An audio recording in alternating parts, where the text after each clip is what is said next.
Tinawag na bida-bida ni dating Senator Antonio Trillanes IV si Senator Bam Aquino matapos nitong sabihin na dapat dito sa Pilipinas ginagawa ang mga paglilitis sa madugong Duterte drug war.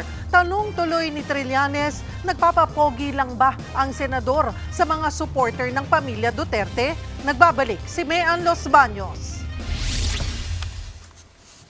Nakakulong si dating Pangulong Rodrigo Duterte sa The Hague, Netherlands. Posible ring arestuhin ang ayon sa International Criminal Court o ICC ay mga co-perpetrators o kasabwat sa madugong Duterte drug war.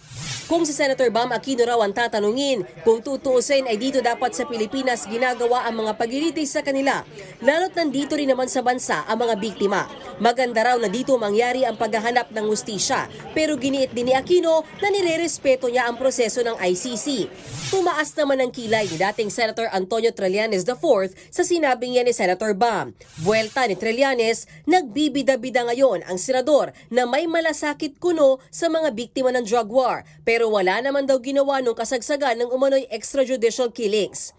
Tanong pa ni Trillanes kung totoong naniniwala si Senator Aquino na sa Pilipinas dapat litisin ang mga EJK cases, kinasuhan niya ba si dating Pangulong Duterte at iba pa nitong kasabwat noong panahon ng war on drugs? Dagdag pa ng dating senador, nagpapapogi lang ba sa Duterte supporter sa Senator Bam kapalit ng mga nagsasakripisyo?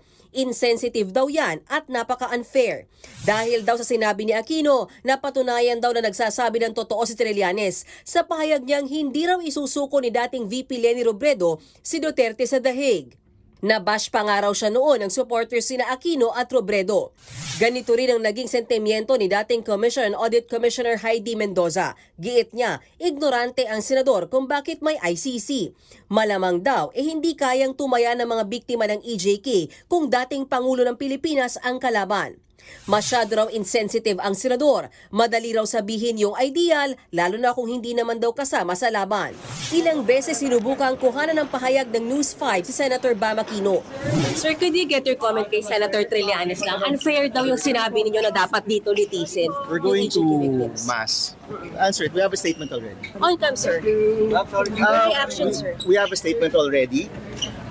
Pakibasa na lang yung statement natin. Pero sa mga oras na ito, wala pang natatanggap na statement mula sa kanyang opisina ang Senate reporters. Si Senator Risa Hontiveros naman, na kaalyado ng senador, suportado ang kaso sa ICC. Hahayaan na lang daw niya na si Aquino ang magpaliwanag ng kanyang sarili. Masasabi ko lang ay para sa aking sarili na kaya ko sinusuportahan yung pinag-uusapang posibilidad na bumalik ang Pilipinas bilang miyembro ng International Criminal Court o bilang signatory muli ng Rome Protocol. Kaya ko mula sa panahon ni na Kian de los Santos, si Kulot, si Carl at iba pang mga EJK victims, sinusuportahan yung panawagan ng kanilang mga naulilang pamilya. Bagamat hindi pa raw niya nababasa ang post si Trillanes laban kay Senator Bam, itinuturing daw ni Hontiveros na kaalyado ng oposisyon ang dating senador.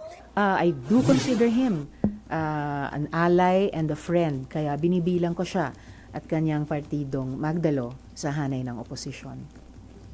Sa ngayon, nakafocus daw ang oposisyon sa reformation. Nagbabalita mula sa Frontline, Mean Los Baños, News 5. Mga kapatid, Cheryl Cosing po. Maging maalam at may pakialam sa mga napapanahong issue at headlines. Mag-follow at mag-subscribe na sa social media pages ng News 5.